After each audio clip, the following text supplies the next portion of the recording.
Shout out to the Saints. Tyler Shough and the Saints, 29-6. They improved. They get the third win in a row. The Saints are improved to 5-10, 3 wins in a row. The Saints could, and giving the Dome a Christmas present of handling up, man. Handling up in the Dome. That was the last regular season game in the Dome of the season. We got 2 more road games against Tennessee and Atlanta. So there you go on the play. So the defense showed up 7. It's just a lot to go over, man. Y'all stay tuned with us, man. We'll have the post-game press conference from Coach Kellen Moore, from Tyler Shough, a.k.a. the Shuckinator. We also have about another 10 people that'll be out there talking at the press conference. You're going to see all them people. Let's see, we had like 7 sacks that would equal about 7 to 9 people on the presser today. Yes, indeed. You're going to hear people talking their tail off today, and they deserve it. All right, big ups to the fan. Appreciate y'all for being in the stream. Hit the like button for a Saints win. We get the dub 29-6 over the Jets, man. And listen, it was a good game, man. It was a good game for the black and gold. It really was, man. Started a little slow offensively, but we punched down on them when we needed to. Here go the final stats here at the end of the game. Saints 23-12 on first down. They beat the Jets up in all these stats, right? First downs, rushing first down, 6-5 Saints. Saints were 8 of 17 on third down, very respectable. 1 or 2 on fourth down. Saints had 78-63 on total plays. Look at the yardage. The Saints 412 yards versus 195 yards by the Jets. 11-11 on drives, 5.3 yards per play. 2 rushes, first downs for the Saints. 328 passing yards by the Saints versus 138 by the no-fly Jets. The rushing attack was limited. They had all this. Something I was saying, fam, at halftime, the Jets could not run the ball. 20 attempts for 64 yards. That's 3.2 yards. Saints had 84 rush yards on 25 carries for 3.4.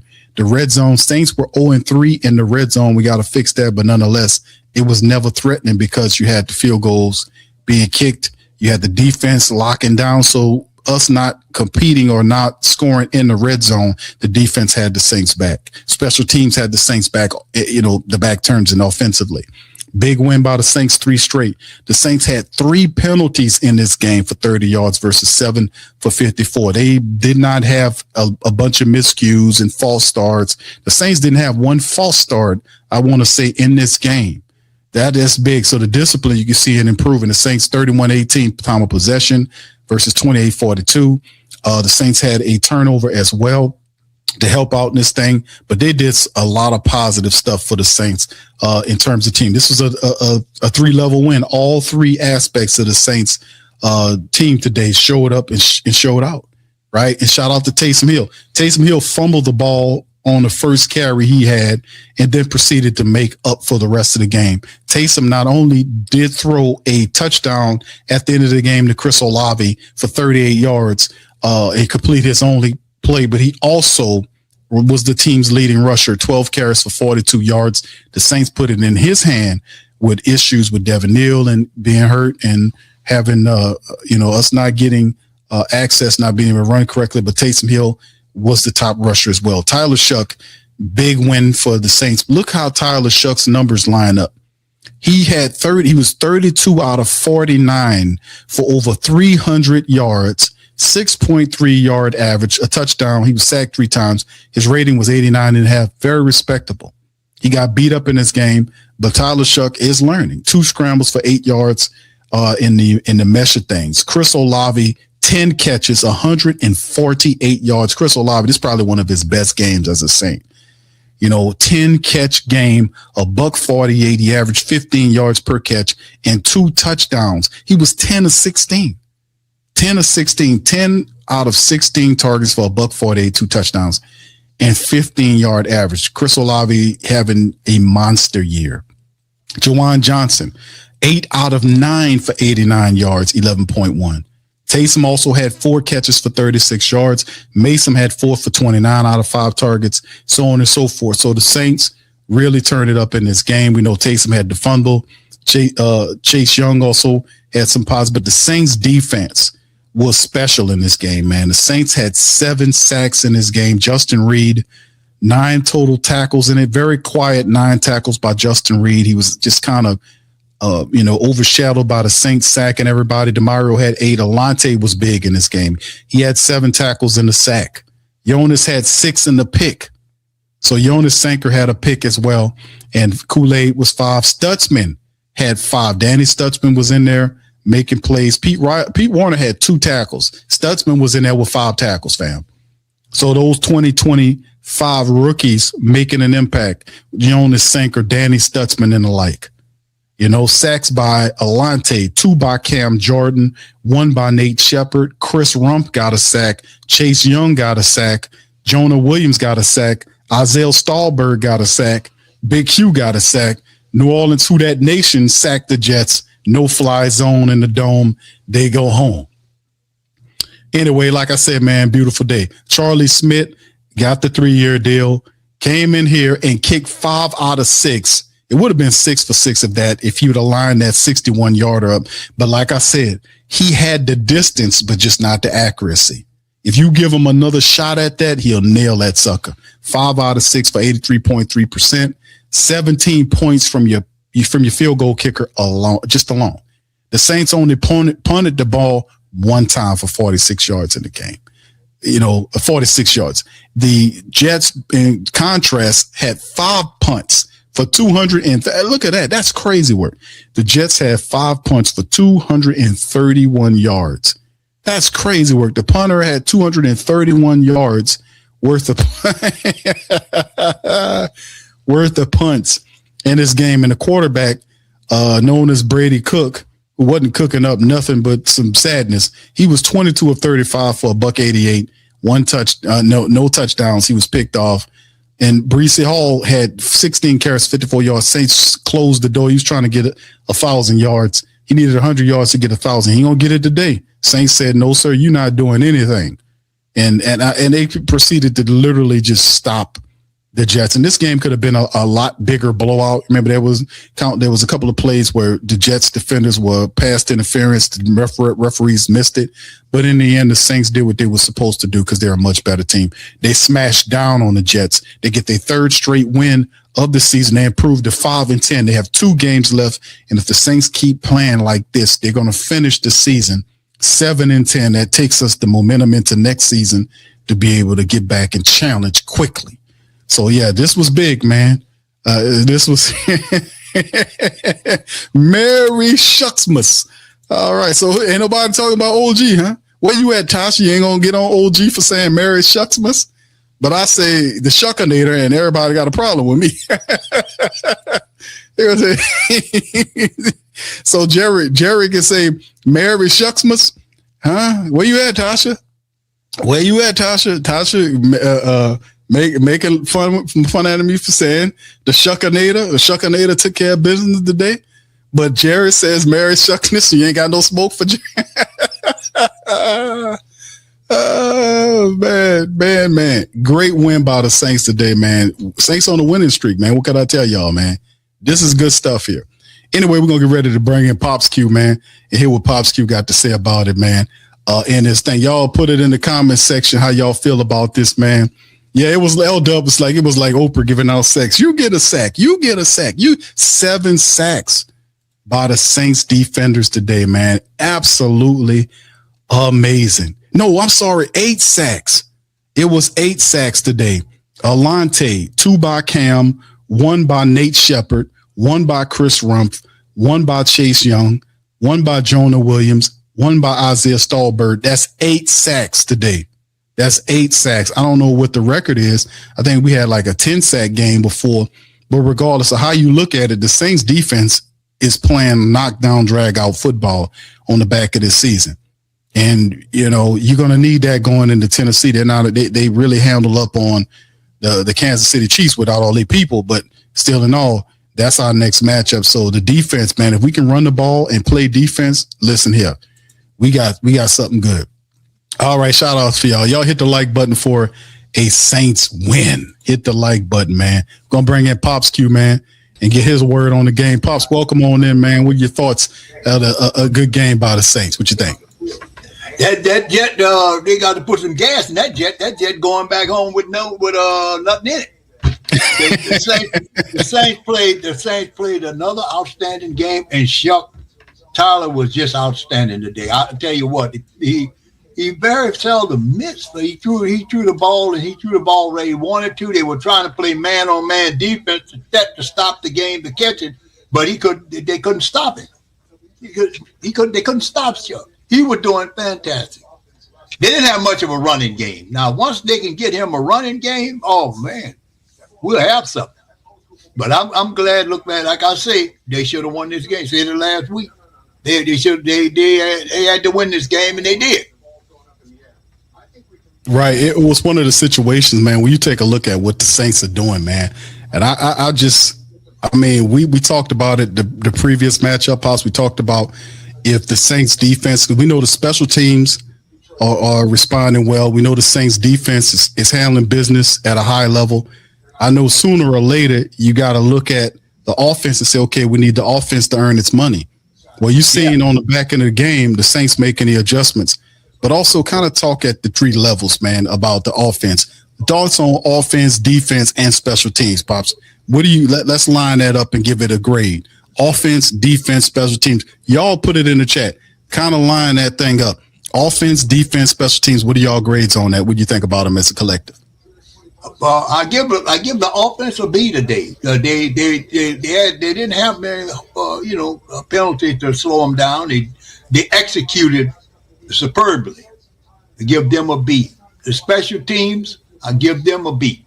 And the defense, they have to get an A. They had 8 sacks. They forced 8 sacks, and they kept New York out of the end zone the whole game. All he was able to manage was 2 field goals. Even after they turned the ball over to New York, they stopped them, and they had to kick. They end up having to kick field goals, and the defense just turned up the heat. So this was a really, really very, very high quality game for the New Orleans Saints. And it gave the people something to be proud of. And like I said, I thoroughly enjoyed the play of the game. I didn't really, be honest with you, I didn't think the young quarterback for the Jets had any chance of beating the Saints because he's just a rookie. So, he's not on the level as Charlie Shough is right now. But Shough is one, he's got some wins under his belt. I think this young kid only started his first or second game for the Jets. So he took some bumps and bruises today. 8 sacks. They put him down 8 times. And that's what good defensive players and defense and good football teams do. I think the coach got them on the right track. He got them, and they looking. And once they finish the season, I have a feeling they're going to win next week as well. The Falcons might give them some trouble because the Falcons is more of a complete team out of these remaining 2 than the New York Jets are. Much more complete team. But next week, I'm looking forward to them playing against the Titans and beating the Titans at home, on their field. Right. It's definitely something that's going to happen, man, because the truth of the matter is the way they're playing and Kellen Moore's sell job in terms of, okay, listen, we do this right, we got an opportunity to win some games and handle some business. And he sold it to the team. And the thing is, the team is buying into it right now. The team is buying everything that he's selling because they're winning. Yeah. And not only that, but the Tyler Shough situation is very interesting because Tyler is gaining more and more respect as you move forward. You can see he has a better feel for the offense. And then the crazy part is the offensive line. Like, we got a makeshift line. We got Will Sherman playing right guard because Cesar is out. You got Dylan Radunz at left guard. He's been pretty much filling in and out of that position with him and Penning, co-starting with him for much of the season anyway. Luke Fortner, we traded Colin Binks Saunders, who was on the sideline playing for the Jets. We traded him to the Jags for Fortner, the backup center, and Fortner has become a very solid player for the Saints. So I think we won that trade because we traded Bink there. The Jaguars got rid of him. And he only sitting up there stinking up the Jets sideline. So we win that battle there. But out on the outside, I got to give the credit with good, solid win overall. We just wait for our offense to get involved, and they did adjust and do that in the back end of the game. And I got nothing but credit for them. 3 straight, Pops. 3 straight wins for the Saints. That's right. 3 straight wins. And then both of them against the first 2 of them was against division opponents. And then so that and then I wanted to find out, son, how did Tampa do in Carolina?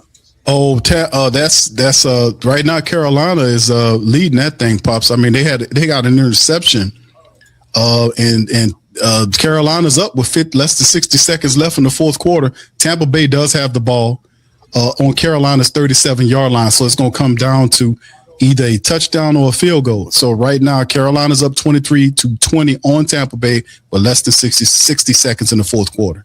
Okay. And like I said, Tampa has the ball on Carolina 37. So we're going to see what's happening right there, man, is they got to duel it out. So that's where it is. Yep.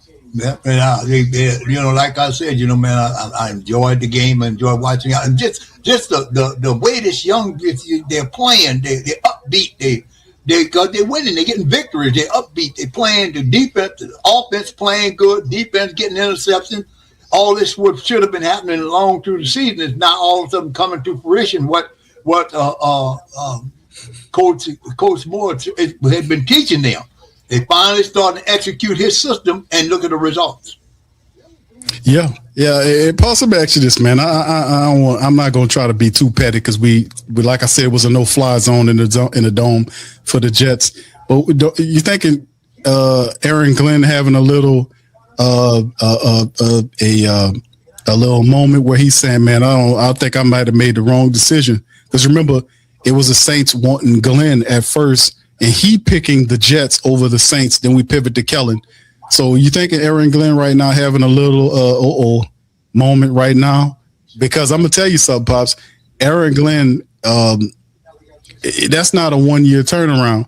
He has to go out and get a quarterback. He done traded some of his most important pieces, out. So whatever they're doing is a complete and thorough rebuild.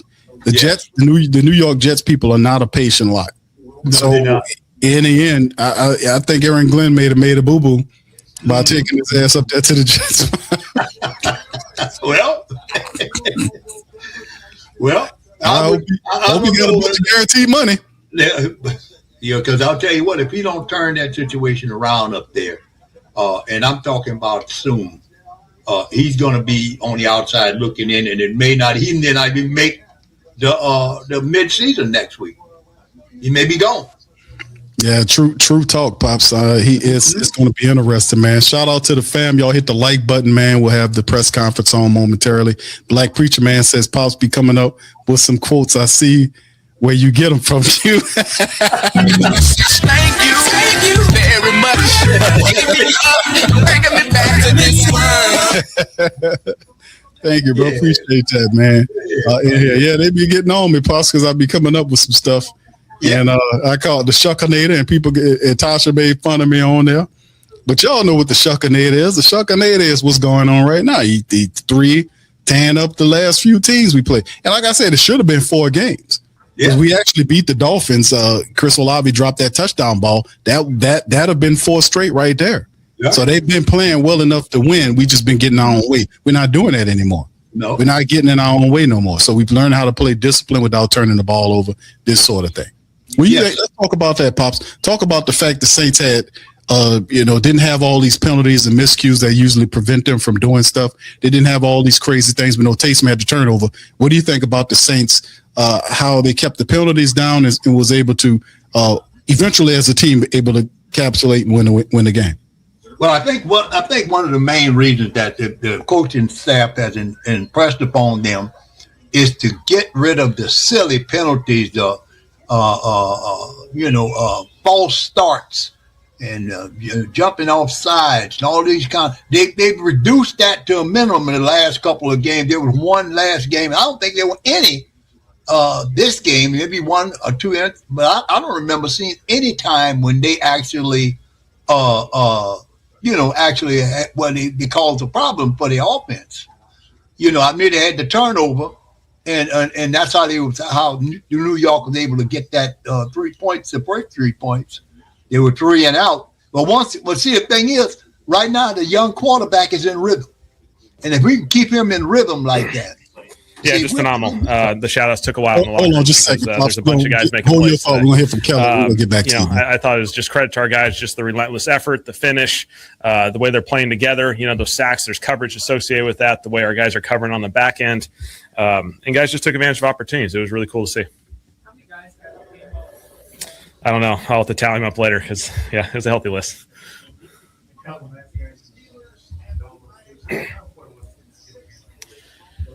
Yeah, it was a big part of our whole entire week, starting on Wednesday. Last opportunity at the Dome for this year. Let's finish it off the right way. This has been an awesome place. We're building something really special. When we play in this Dome, special things can happen, and I think we've allowed the last couple of wins to really get the crowd into it, which I think has helped, and build from there.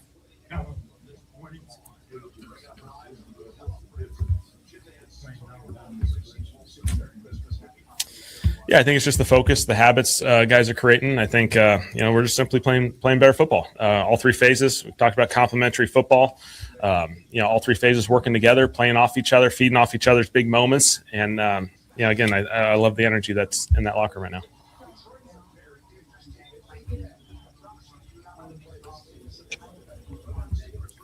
Yeah, I thought it was great. Taysom stepped up and contributed in a really positive way. I mean, that was just a really special game by Taysom. All the things that he was asked to do in this game was just it was incredible for him to become the first guy in NFL Super Bowl era. He's got 1,000 rushing, 1,000 receiving, 1,000 passing.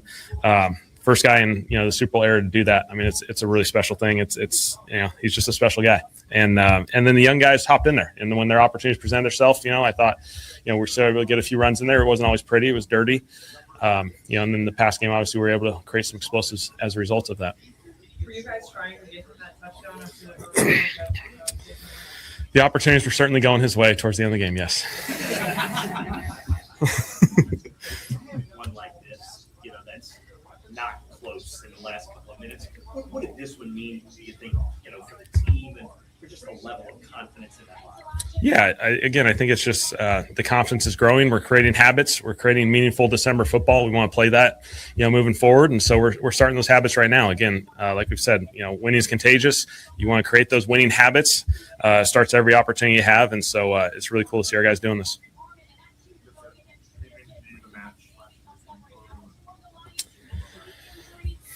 Haven't thought about that.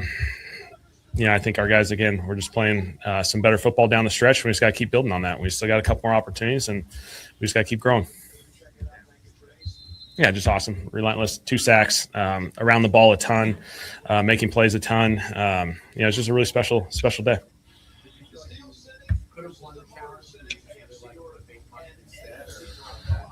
We talked about it. We felt like the fake punt felt pretty clean. Felt confident about that. It was discussed. We kind of talked through it.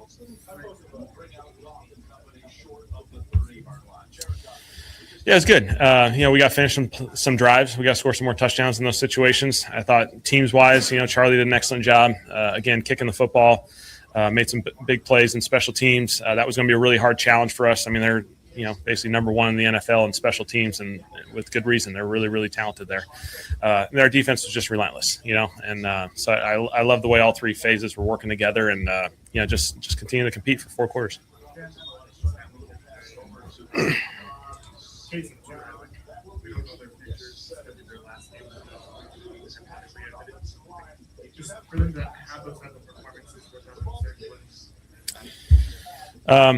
Those guys are the best. They've done this for a really long time in this league, and they are the ultimate lead by example guys. And for them, for the effort that they put into this season, the continuous work, all these young guys get to look up to guys like Cam, like Taysom, and the way they prepare, and it's really, really special. And so you even watch it on the field at the end of the day, these guys are playing really good football right now.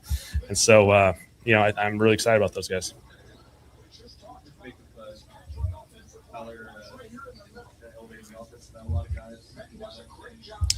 Yeah, really good job. Playing quarterback in this league, there's a lot of downs, there's a lot of opportunities, and for him to just handle that and stay steady through the whole process, I thought he did an excellent job today.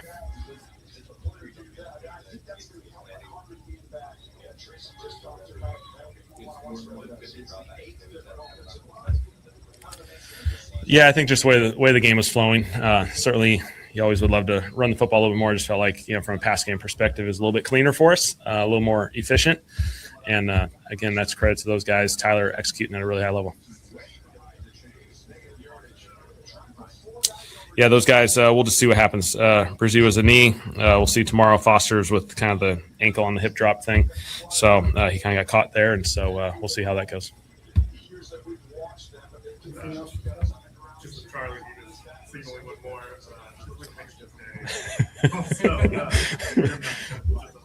Yeah, Charlie's awesome.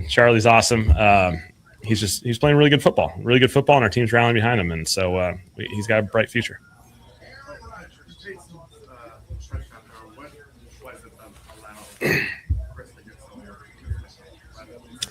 Yeah, I think the threat takes some running it. Obviously, we kind of went into it with the play with an ability for him to either run it or if the look presented itself to throw it. And so, we're trying to get a first down there and obviously turned into a touchdown.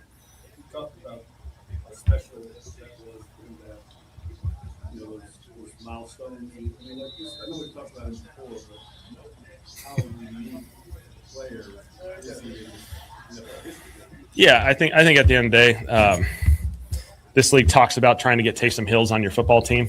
There's a role, and everyone's chasing it, and no one seems to be able to duplicate it. And so because of his ability to play in every phase of an offense, contribute on special teams as well, the things that he can do from a capacity of having to handle all these different looks and structures and fundamentals that you got to play all these positions at, it's just really, really special. And he's an A-plus person, A-plus human being, A-plus player. And so, I think all these young guys especially can learn a lot from him as they go through the rest of this year.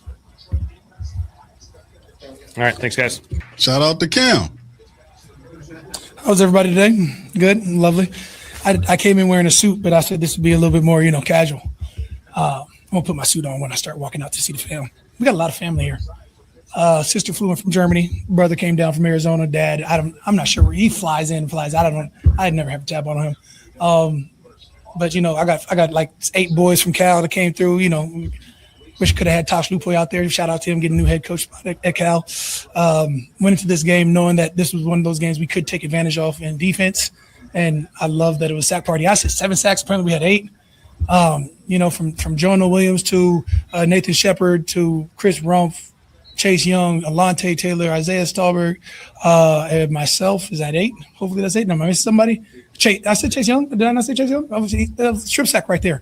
I think defense, again, just took advantage where he could. I almost thought Alante was going to take one to the crib at the very end of the game. He jumped the route so perfectly and didn't come out his way. But Kool-Aid McKinstry also had an interception. Just a great defensive outing. Jonas Sanker interception. Yes? Yes. I said Kool-Aid. It's Jonas. Yeah, my bad. Touche. Absolutely. Just like they did last year. When you're getting towards your elder statesmanship, you never know if you're going to come back or not or whatever that may be. I've never not had guaranteed money in contracts, and I've never not had a contract. But now we're leaning on not having a contract, so you can't have guaranteed money with that contract. It's a same simple conundrum. As you get older, you just sort of start looking around and seeing where you're at. And I'm just overly blessed to be a part of a defense where we have such an influx of young guys playing at such a high level, like Jonas, like Danny Stutz. You got guys like Tali S.A. Fuaga and, Kelvin Banks. There's so many, our team has such a great core of veteran leadership with Demario Davis, myself, and such a great core of young guys who are headed towards leadership. When you talk about Alante Taylor, when you talk about everybody on offense, when you insert Tyler Shough the way he's played this last couple games, it's exciting because you're like, man, I see such a future, and I want to be a part of everything about it. And now I'm in that limbo of, are you sending me a new contract or no? But I just take every game for what it is. So I'm overly blessed and honored to have the opportunity to be presented to, affect the game as I can. I have no idea. It was a lot of us though. We were, yeah. I think I did last year. This year, everybody texts me. Last year, I was texting everybody. You know, I said, "Hey, man, you know the way I'm almost body slammed the coach." I said, "Guys, it might be headed towards the way." And then now I'm just like, everybody was like, we're just trying to partake. Manager Rebecca Otto, who's been with me since the beginning, with Doug Henderson, showed up, and I said, "Oh, dang." I said, "Okay." I've got best friends that I've had since college show up, and I said, "All right." A cousin from Arizona come through. I say, "All right, we're gonna make this a party." So we're gonna hit the streets tonight. It is what it is. I'm sorry. Yeah, no doubt. That was my wife for sure. I came out there with the family. My Nikki Jordan, of course, has all the big heads. I said, "Wait, we came together. How did I miss this?" We drove in the same car. Great job. And then we just went from there. So love that. Love that it was against the Jets. I didn't know I hadn't sacked the Jets before. I guess they haven't been on my list in the AFC. I don't really care. There's one team I hate, and there's two other teams in our division, and other than that, the league is the league. How many what? How many sideline passes I bug you for? 20. Yeah, and there were still about 10 or 15 people up in the suite still. So we're deep. Yeah, absolutely. They're upset. I said, "Hey, bro, I have not bothered anybody all year because I knew Cardinals game was going to be deep, Jets game was going to be deep. After that, everything in between, I've tried not to burden anybody. I taxed them today."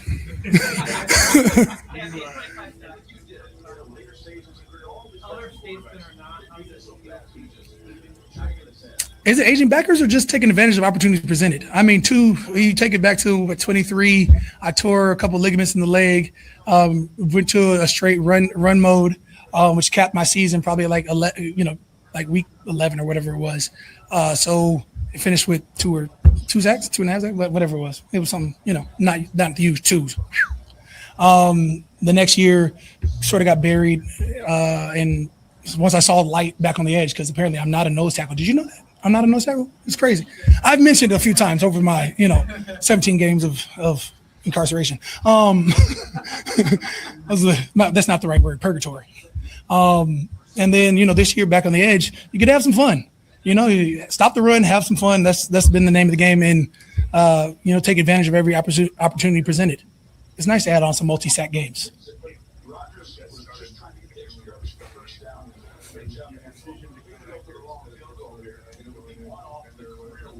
Contender. I don't know. I've never seen myself not being in black and gold. So again, I think I've stated, which since Sean Payton and Mickey, called me at draft night, I said, "All right, let's do this." And when I say let's do it, I mean do it together. So 15 years later, I still say let's do this. I see a bright future with all the guys that we have. We have such a talented young core. We have such talented veterans. We have a combination, and I'm mad that it took us this long to find some success, because once you find some success, you understand how to win. And for a while we were in a drought, we were trying to figure out why we weren't winning. You eliminate some penalties, you get back some of those third downs, you're looking at a completely different season. When you have 6 or 7 games that were all within one score situation, and we don't come out on the other side of that, that doesn't help you build confidence. But when you have these games that you can start building on, hey, it's a shootout. Hey, we need a defensive stop. Hey, Tyler Shough has to go lead the offense down. CO makes amazing catches. That's where you see it all pay off. And when you build that confidence, then you can roll in with confidence. It's like you get a lead and never give it back. I think that's sort of our thing. How much fun is winning compared to losing? And I'm not going to lie to you, it's night and day. Winning for some reason feels better. The drinks, lemonade and or whatever you like to drink goes down smoother.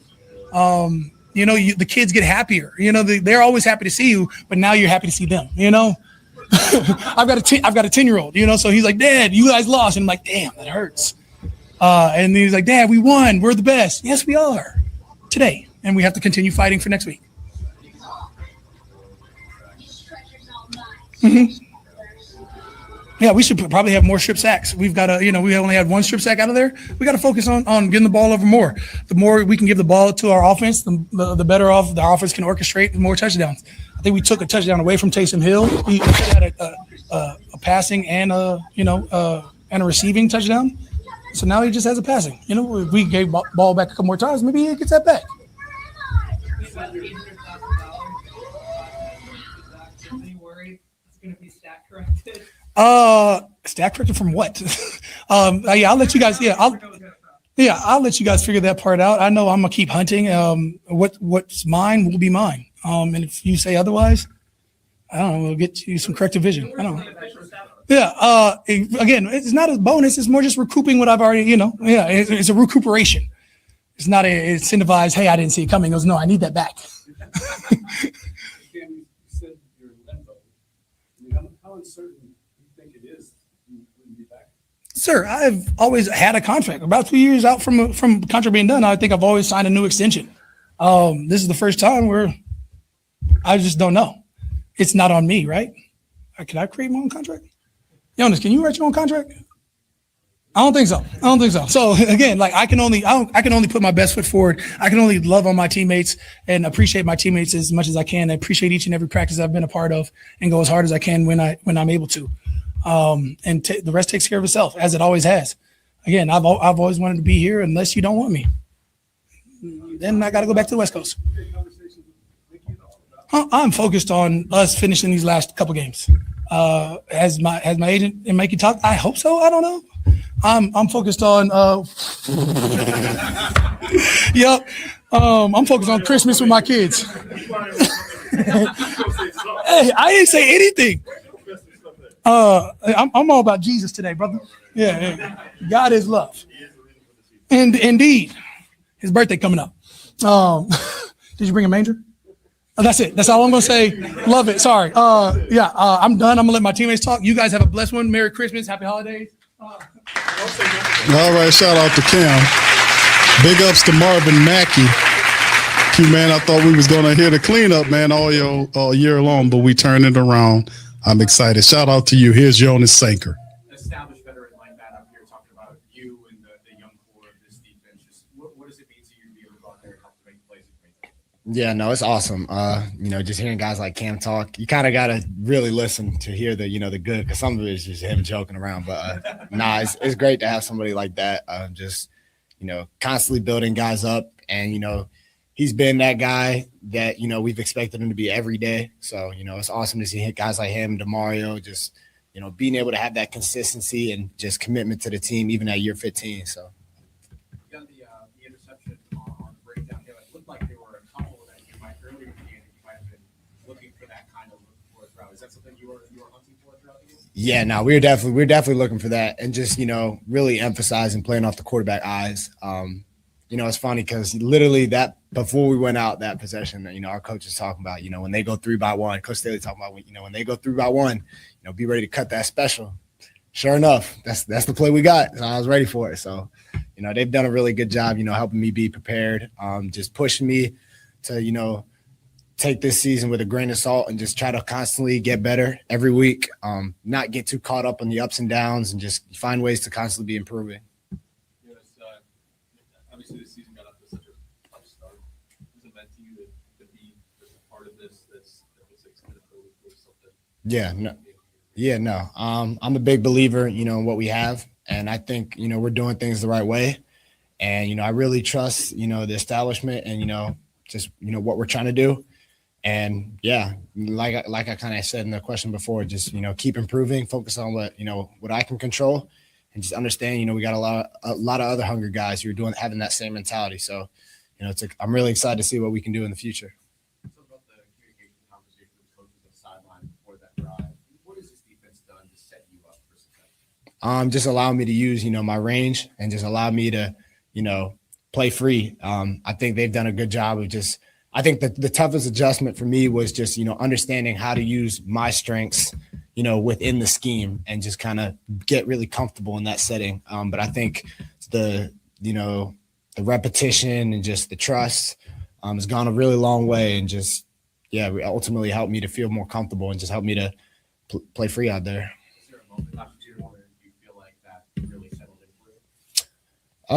I don't know if there was a particular moment, but I think just, the coaches kind of having that same approach, whether, I have the best game of my life or, I have a game where I really struggle, just that same, approach of, okay, here are the little things we can clean up on. Here's some, some bright spots. And there was never, any unwavering, he made this mistake, he can't do it. Or, oh, he just made this play, he's going to be the best player ever. It was kind of that consistency, which is what I really needed to, keep coming with that same mentality of work every day. How big is the role, I guess, as Brandon Staley played in y'all's kind of improvement as the years gone on? What's impressed you by him? Honestly, I think I can confidently say that he's probably the most competitive coach I've ever been around. And I love that from a coach. And I think, players have to motivate themselves, but I think when a coach has that type of competitive fire every day, like literally every day, every moment, I think that just brings out the best of his players. And I think he's done a really good job of bringing out the best in everybody around him. And I know he's going to continue to do that. How does that kind of show up the competitiveness? Man, there's so many ways I could describe it. Even just his tone of voice, but just his level of the way he prepares the coaches, and then the way he attacks a walkthrough, just the level of seriousness. Everything has to be Super Bowl standard. And he's big on the silent tape, He loves, the flashy plays are all cool and all, but he likes the plays where, it doesn't have to be talked about, but it's the plays that are necessary to win games. So. Safety, you're on the sinker. Appreciate that. Here go Jawan, man. Jawan been playing big. Ask away. Who made the shirt? Oh, here you go. I actually found it on Shough.com, so I'm not sure who made it, but it was something that I needed before Christmas. I'll take it for you, yeah. Just having a win like this to close out the home season, Yeah. What does it mean for all of you to do that for the fans? It means a lot. I think when you start off the season the way that we did, and then they kind of regroup the way we did in the middle of the season, kind of put some stuff together. Ironically, it kind of happened when Tyler became quarterback, and things started to happen, pieces started to move, and then we just started to come together. And then the gel started to come again, sort of like how it was in the offseason, kind of playful. We were always kind of playful, but we just kind of let loose, we just kind of play free. And so when we started doing that, our offense kind of came alive. Kellen started to get a little more comfortable. Started seeing him yelling at the rest a little bit more. I'm like, all right, he's starting to get a little more uncomfortable. But yeah, I just feel like everybody started to get a little more comfortable, started to let their hair down a little bit, and I think we got after it a little bit. So I think that was the biggest part in just kind of this whole win streak in December. Just really getting back to what we're good at, doing things well, being selfless, and just going out there and playing. The personality has always been a big conversation outside of the facility. I just want to make sure everything you said he yelled at the referee. He 100% yelled at the referee. I think the biggest thing is just refs call some stuff, and I think, you can get a little pass and be like, all right, well, I'm just going to let it slide. But when it happens over and over again, it's always good to see Kellen kind of get out of what people think he is and kind of get after it. But the thing is, he's been doing a great job. Aside from that, he's been doing a phenomenal job. And I think he's kind of did well with what's going on throughout the whole year, keeping his composure, keeping the locker room the way it is. And this is the best locker room I think I've been around, especially with the season, what it's been. Nobody ever wavered. No one ever wanted to give up. No one ever looked forward to the offseason. I don't think I really even had a lot of, offseason conversations. Like, everybody's been pretty locked in and kind of wanting to finish the year off right. So he has the good guys. He has the right guys in there to do the job, and I think that's the biggest part about it. Why do you think that is? Why do you say this is the best locker room in town? Yeah, sort of like I said, the thing is like, you could always have a good locker room when you win it, but when you're losing, it really shows the character of a person. And so, when you're losing, you can always feel like, oh, well, we're not doing this right. We're not doing this right. You point the finger, you kind of want to leave, you want things to go a certain way. You think you should be getting the ball more. And the thing is like, you don't really see that. And the thing is like I said, he brought in the right guys to have the right mindset. And I think that all started with the offseason activities that we did. We did a lot of offseason activities. You get to know like the guys who you're going to war with and the guys you're going to play with. And I think that's the biggest thing, getting to, do paintball, going bowling, things like that. I think that's all part of something that people may not think it's, necessary. But when you get to times like December, it really pays off because you really know who you're going to war with. You're going to just touch on it, but you guys today matched the win total from last year. Is it crazy how different 5 wins this year feels versus? Yeah. Yeah, but just the way you win too.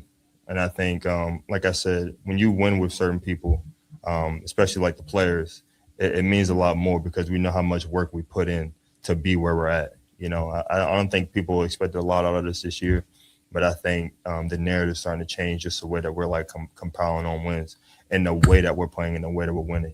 And I think that's the biggest thing about it all. I think last year, yeah, we had the first 2 wins and that was early, and then we kind of had wins here and there. But I think right now, just the way that we're winning, and the style that we're winning at, and the way that we're playing, I think that's the biggest thing. Yeah, he's okay. Taysom is by far one of the best players I've been around, just on and off the field. The thing is, people don't see the selfless things he does. I mean, the thing is like he could get the ball once in a game and not say anything, and then the next week he goes off. But the thing is, you would never know the difference. The thing is, he's just such a selfless person, a selfless player. And the thing is, he's earned everything that he's got. Just the accolade that he had today. I mean, that's everything that he did.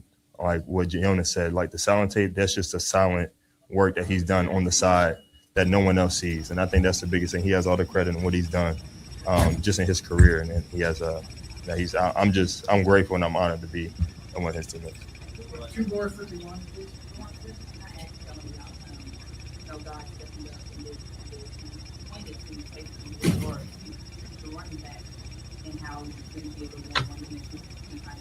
Mm-hmm. Mm-hmm. Yeah. I think it was definitely an opportunity for the younger guys, like Mason Tipton. I think this was his first start. So for him to go in there, knowing guys were out, knowing guys were hurt, he's been working for this pretty much the whole season. I mean, he wasn't even like a number 4 guy. I think he was like a number 5 guy. You had Brady Cook, you had Shough, you have all those guys.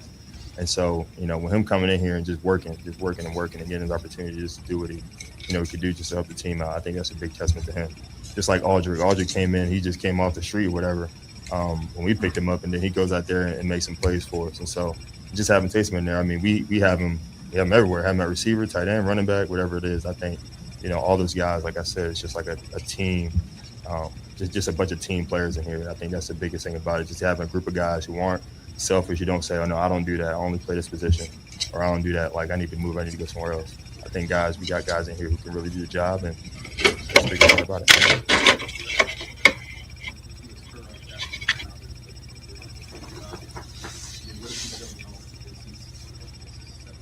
Yeah.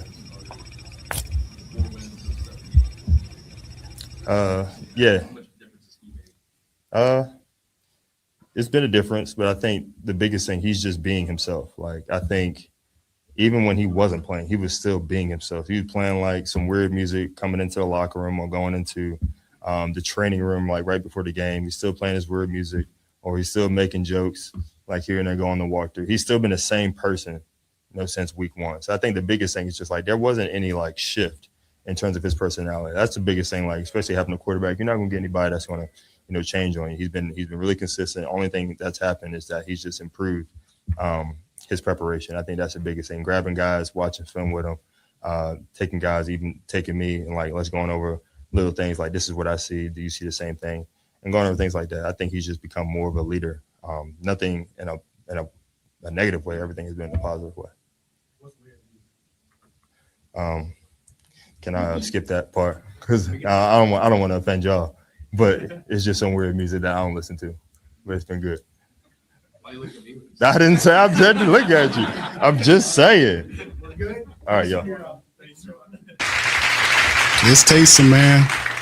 Taysom redeemed himself after that early fumble. Best locker room that he's been a part of. What's your thoughts on kind of the locker room and the culture this year? Yeah, I think it's been a great locker room. Juwan talked about when the season started the way that it did. I think it shows a lot about the characters and the character of our team. And the reality is there's been no quit in anybody in that locker room, and everyone's still competing and playing for one another. And God, that's a fun environment to be in, and we know that the postseason stuff is off the table, but everyone's still cherishing every opportunity you get, and that's I think that's pretty unique and special, and I think that's what Juwan and others are referring to. Cam was saying that you had 24 people, or at least 24 passes. Did you have any similar efforts of trying to get families here? Or? Oh, yeah, we got a lot of family here. Yeah, we got a lot of family here tonight. Yeah, my entire family's here for the game, so it was fun to have them here, and feel a lot of love and support from people around me. That's for sure. Did you take a second? Again, I didn't have a chance to ask Cam this. I know you've been so much to fans and to this team, seen a lot of ups and downs. Even just coming off the field for not to say it will be, but just understanding that things change in this game. Yeah, it's ask me the tough questions. Look, my wife asked me that this morning. Excuse me, and I didn't really feel any type of way this morning. But as I was driving to the stadium today, you start to think about the last 9 years and what it's meant to me and my family and the city and stuff. So I think for me personally, you just try to take it all in, we had a great experience here tonight, and I don't know what the future holds for me. But it was a special day for me and the family. Say it again. You want your time, or have you thought about? I'm focused on the next 2 weeks, and we'll kind of tackle the rest of that as we get down the road. How satisfying was it to throw a touchdown? Just that play. Can you just kind of take us through that play? Yeah. Honestly, I was a little bit surprised when it came in. You have to ask CO. I think they were going to hold CO out of the game, and he found out what the call was, and he says, "No, I'm in."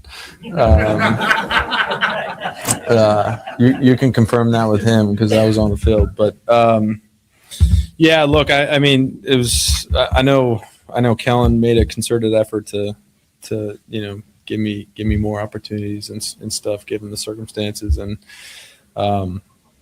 God, it's a great way to seal a game. We had the look that we wanted, and it worked out perfectly. What does it mean to you?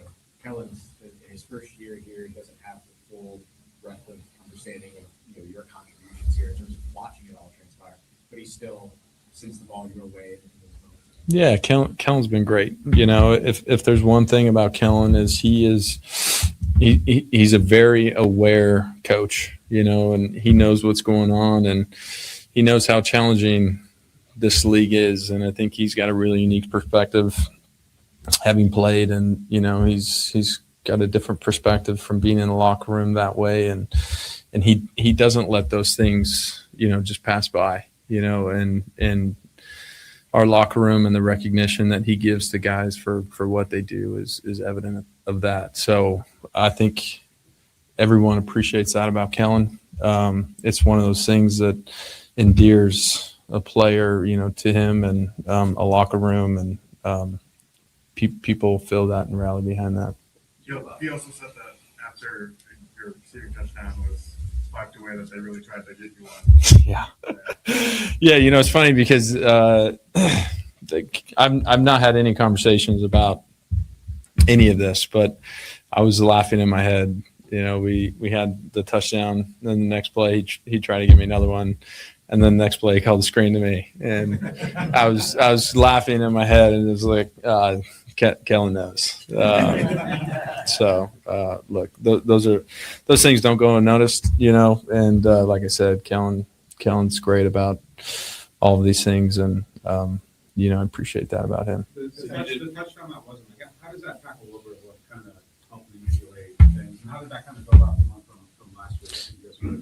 Yeah, look, that's a package that we've been carrying for the last few weeks, and we had the run last week, and so we felt like it was one of those things that was primed in a situation like that. So Kellen's great about giving similar formations, same looks, but then there's so many different things that he wants to do off of that. So after we ran the touchdown with Dev last week, everybody felt like, the pass off of that was ready to go. So, that goes back to how Kellen operates and his preparation and what he does. When you look back, obviously you set some kind of unique and novelty records, but to do what you did today, the only person in the Super Bowl era, 1,000 rushing and receiving, is that something yet?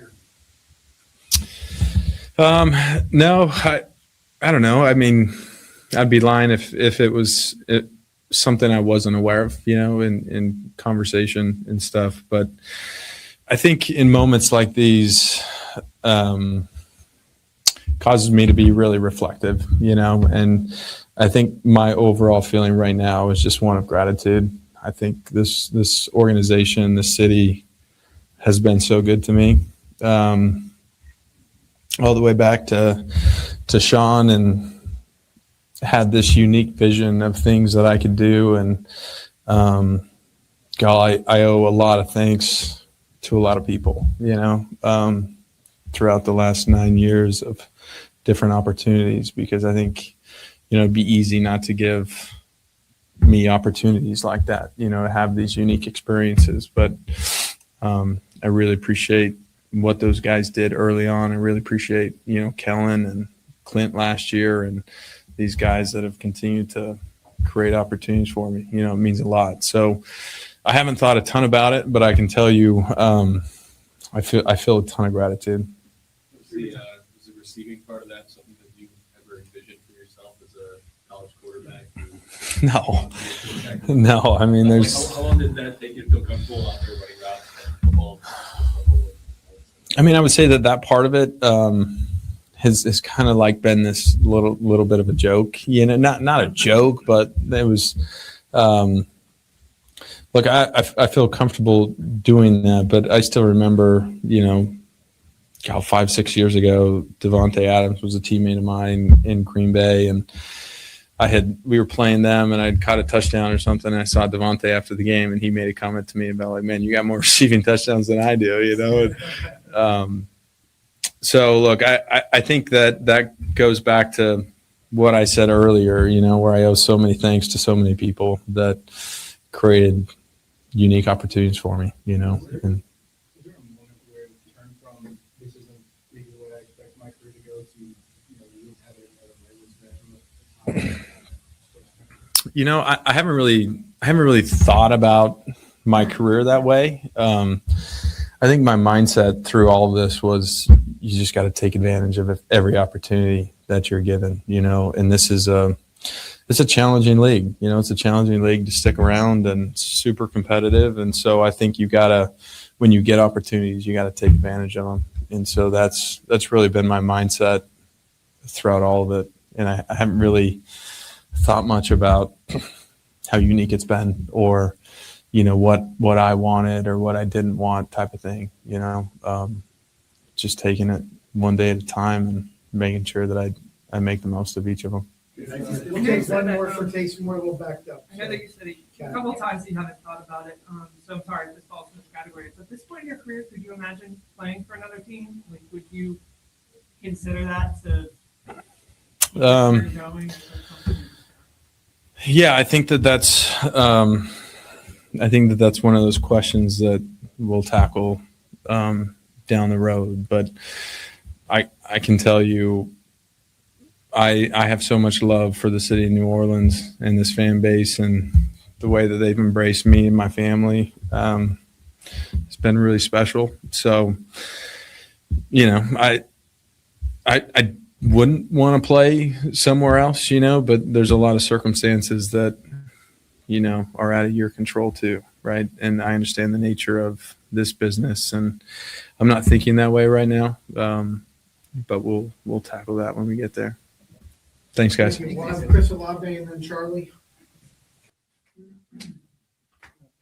Shout out to Taysom, man. Getting close. Chris Olave, man. Big game today for Chris. Oh yeah, I mean, it was like that for sure. I definitely want to be a part of that. Especially, I knew Taysom. They wanted to get him a touchdown, so I wanted to be a part of that. And it was a deep ball too, so I definitely wanted to be in there. This was, I believe, a career high in receiving yards for you in this game. Just with the way that kind of the season has gone and everything, and the ending that's now ahead, and the way that the momentum's been. Just what does it all mean to you? It feels good, man. I feel like we left a lot of plays out there too, especially that first touchdown. Got to hold on to that. A couple of those deep balls, I feel like could have been a lot more, but I'm glad we executed and went out there and was able to come out with a win. Tyler did a great job today. Offensive line did a great job, and I feel like we executed when we needed it the most. Chris, for you, considering what we went through last year and some of the questions that were being asked about you coming into this year with the concussion history and everything.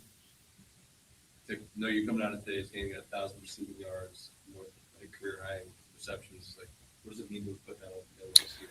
I just gotta thank God, man. It was a tough time last year. I was only 24 years old, contemplating retirement, especially with the head injuries. But I prayed about it. My close fam was around me. They stuck by my side, and I just gave it another try, another chance. And it's been a great year. I feel like through all the ups and downs, I just kept focused. Kellen still believed in me.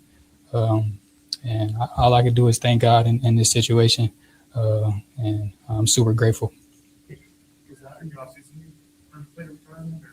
Really, just really after the second concussion, being out there in Carolina and the next few days. I mean, that was my last game, and I don't know when it was. I think it was October or November, but it was a long time, especially not coming back last year.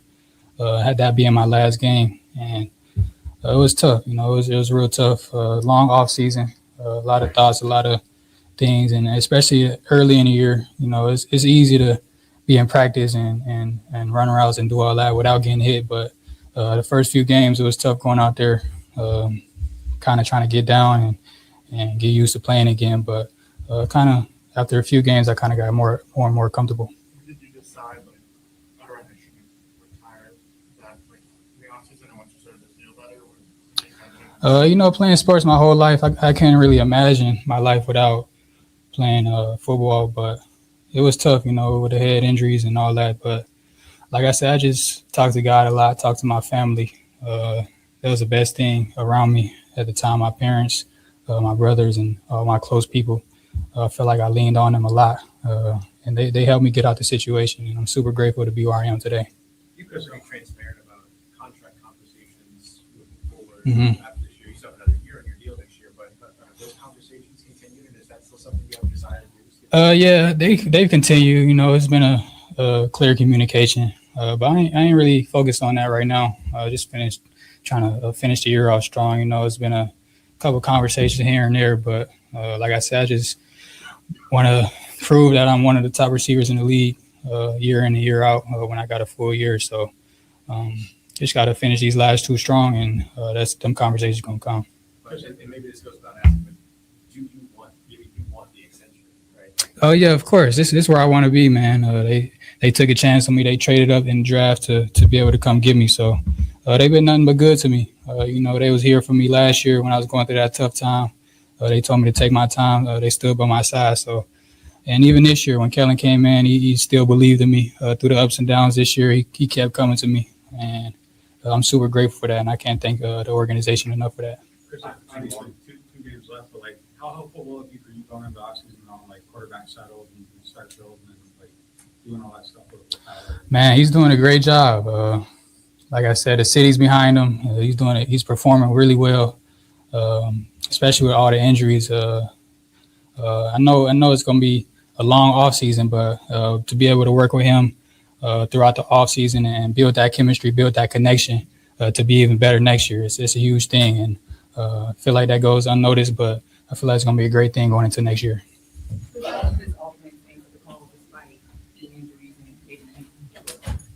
Next man up. I feel like it's the league we live in. Injuries going to happen. It's unfortunate, but next man got to be ready to step in that spot. And I feel like Kevin, Tipton, and Pettis did a great job. Even the running back room did a great job with doing that today. And Taysom had a lot of carries. He had a great game today. And I feel like with this organization, I feel like it's a great thing that happened to us for us with all the injuries this year. All right, thanks, guys. Appreciate you. Charlie Smyth. Oh, mad. I was like, what? Were you the only guy in the building disappointed when Olave got that touchdown? I didn't know the circumstances of the of what was at stake for Taysom. So whenever I heard that, I was super pumped up for him. But in that moment, I saw it was 5 and tied for club record. So you're at that time. But then after hearing about what Taysom was at stake for him, it was awesome. And just want to give great credit to the offense and defense today. I think we're really starting to play some good complementary football here, and defense got a lot of turnovers, and offense was awesome again and getting us in position to and then we got some opportunities to go out there and execute, and Kai Zach and the O-line did a great job, and just got to knock a couple of them through, so it was nice.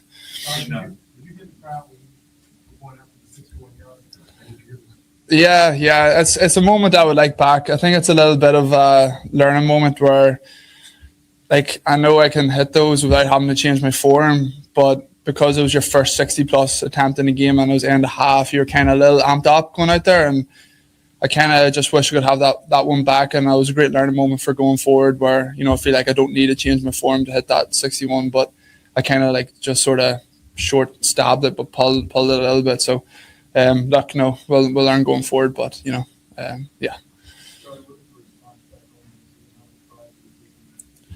Yeah, look, the support from everybody, back home in Ireland has been unreal, and I'm super grateful for it. It's a lot of people are pushing the game of American football in Ireland now, and it's nice to play. I suppose a small part in the rise of even just the fan culture at home, and yeah, look, just super delighted to be a part of that, and the support has been amazing.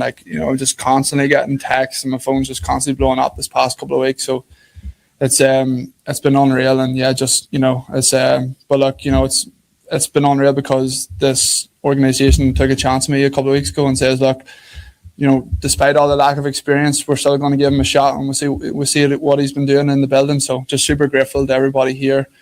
And look, I think we're all reaping the rewards of it at the minute. Charlie, can you talk to real quick from a moment on this is your fourth career game, right?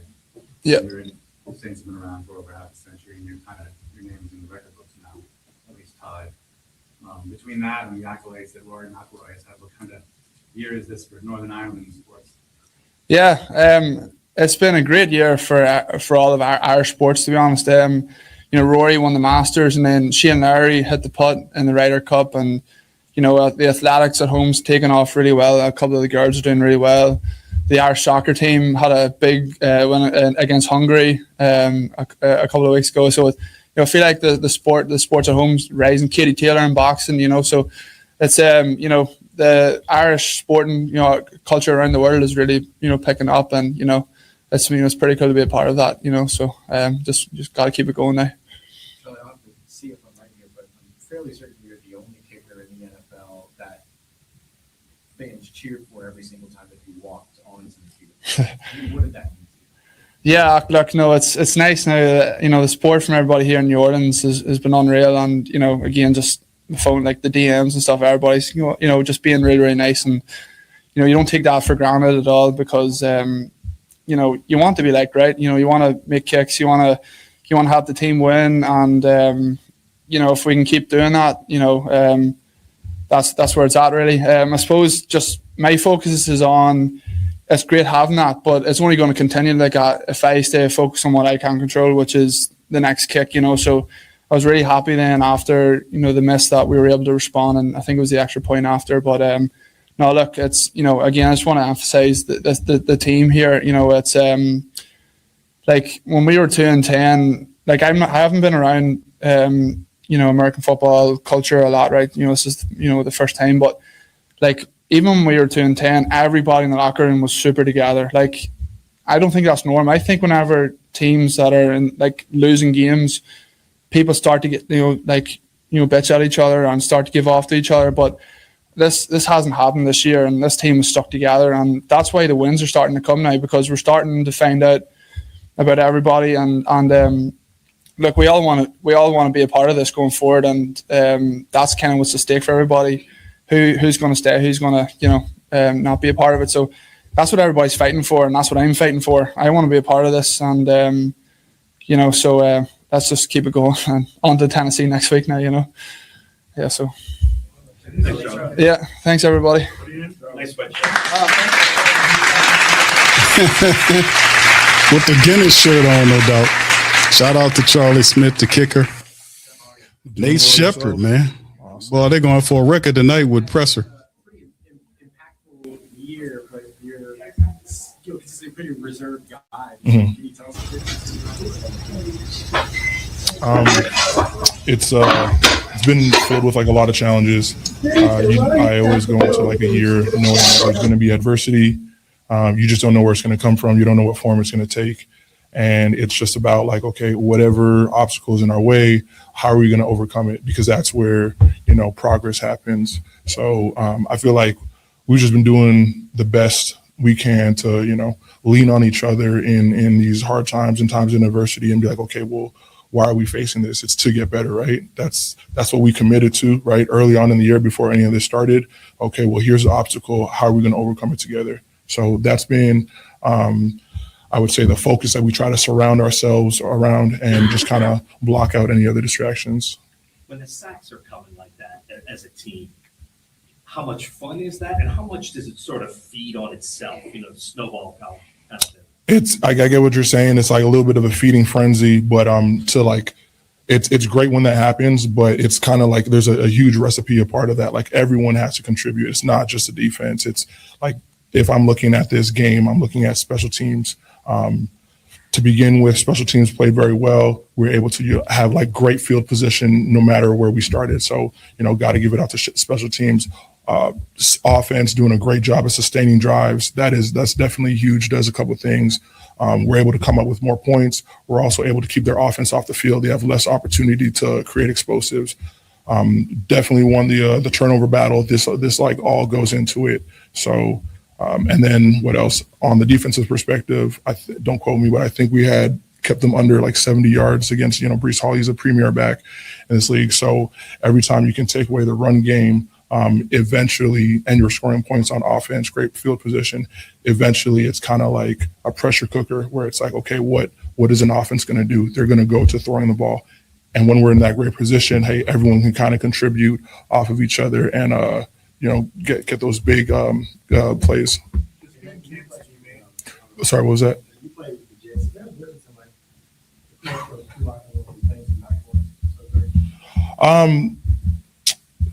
I would say I started my career off earlier in the Jets and had a great opportunity to get drafted by them. Todd Bowles, Mike McCagnon was a GM at the time.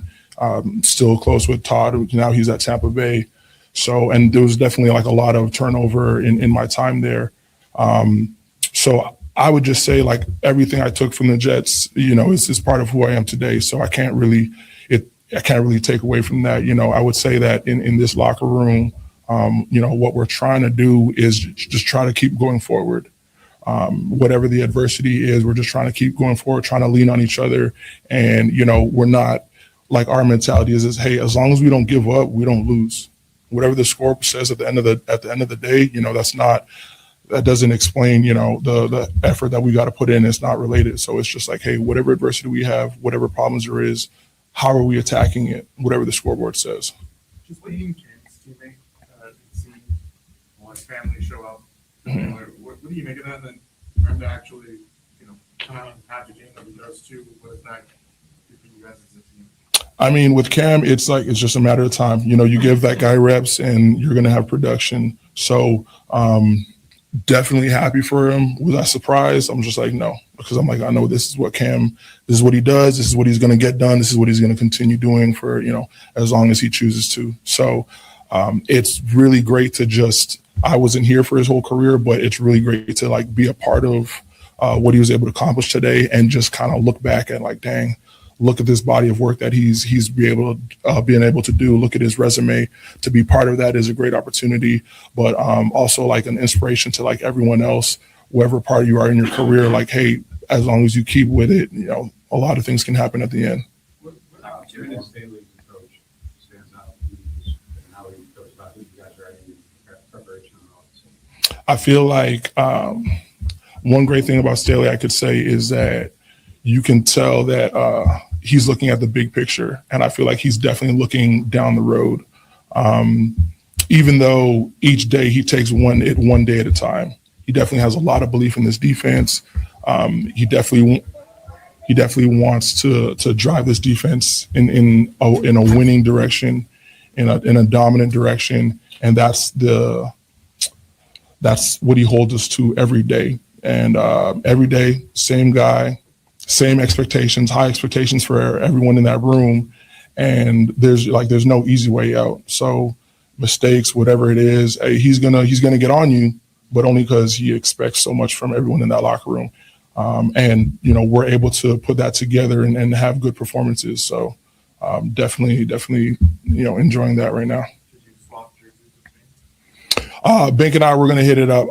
I'm going to talk to him. Hopefully, actually, I'm supposed to be hitting him up right now. He was waiting on me. I had to text him, said I got some things to do.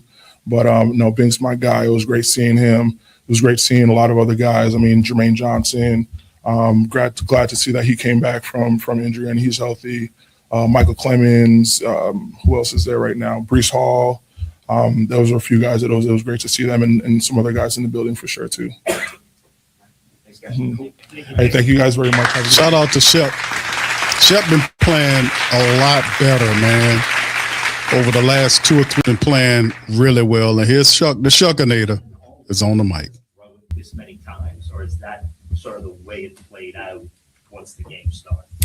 I think that was just kind of the way it played out. You know, I think we felt good about throwing the ball, and I think that's always. I think we had a really good plan in kind of all phases of it. So obviously, you want to maybe not throw it so much, but I think whatever it takes to win. I think that's, you know, I've said it before, and it was a great offensive unit effort, and we left a lot out there, quite frankly. So we got to patch it up and continue to go.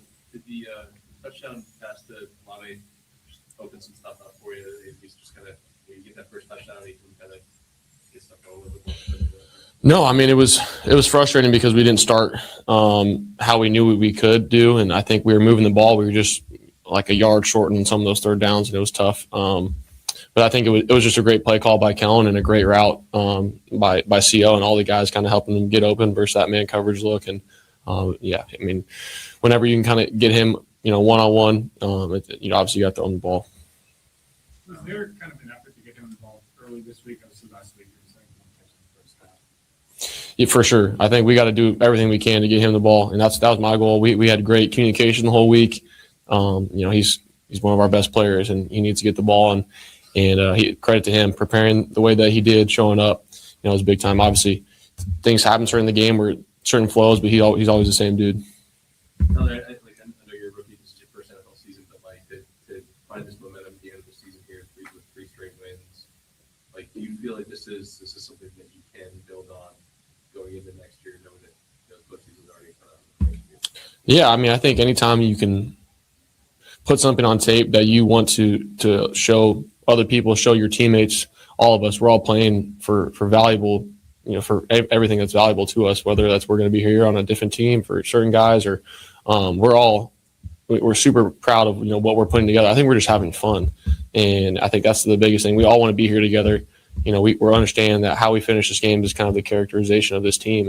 And I think that it's kind of reflecting that in the play and the defense, special teams, everybody. I think we've done a better job of just playing with each other, playing complementary football. Just getting to the milestone of 300 yards, what does that do for you as a quarterback?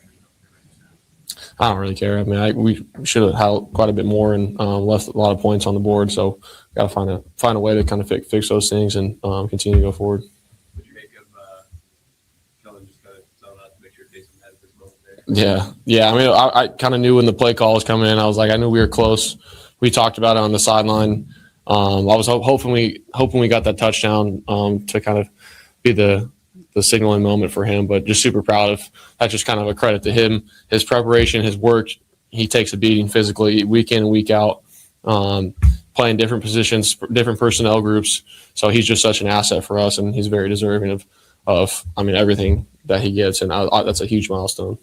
That touchdown obviously came back, but like building off of the look last week that you guys scored on, kind of what advantage did you guys get just in the way Kellen kind of build that out? Yeah, it was just a great two-play package there. Obviously, you playing with tempo, going up on the ball, having the ability to run it out in space, and then kind of having the pass off of it as well. So just it was great play call and great design by him. Do you want to talk a little bit about your kind of blossoming into leadership, pulling guys aside, working with them, and things like that? What is it? How did you go about sort of cultivating that sense of you had to be a little bit patient with? Like, what was that process? I think it started as soon as I got here. I was really intentional about getting to know everybody, making sure I'm the same dude every single day. And obviously, when you're in a backup role, you're not you're not pulling guys aside or really jumping guys or talking to there's a different element of that naturally, but you still want to be the same dude. But I kind of kept my same routine, sending guys scripts, making sure the communication was great regardless of it. That way, when I became a starter, it didn't change. And then obviously you kind of expand on that, and you got to earn that and earn the respect of those guys. And I think naturally, we've kind of been able to bond together. And for me, that's my whole goal is to continue to build that. And I think obviously the quarterback position, you're thrust into it. But for me, how I behave around my teammates, who I am every single day, what we put on film, that's the stuff that really matters to me. What are you still kind of cultivating what your leadership approach is, position, but just early on here, kind of what are some of the factors into leading as a quarterback? You have to have a one-on-one relationship with each guy. You can't ask them to do something that you wouldn't do yourself. And I think we have a great bond with each other. We spend a lot of time outside the facility together. It's kind of been a journey. Obviously, the season hasn't gone as exactly we wanted to, but we've kind of stayed resilient through that. And for me, that's why you play football, to kind of go out there every single day. And but for me, I'm going to do everything I can to earn those guys' respect every single day, no matter the circumstance. What do you rookie of the year matter to you? Some of the performance you've had at top of it or something in the conversation at least for it? Yeah, I think that's obviously a great achievement. But I think for us, I think we, that can be attained, but by finishing the season the right way with getting the victory next week and then the week after that. So that's all I'm focused on right now, and go from there. CEO was in here talking to me about how last year just all the concussions that he went through and the health scares. He was like, it's their retirement at 44. I know you've been through your own share of injuries. Like to see him like bounce back the way he has this year, another 1,000-yard year. What do we think of that? It's tough. It's tough because you understand where he's coming from mentally, and you understand the value of just your body, and for him to kind of continue to step up to the plate every single week, every single year.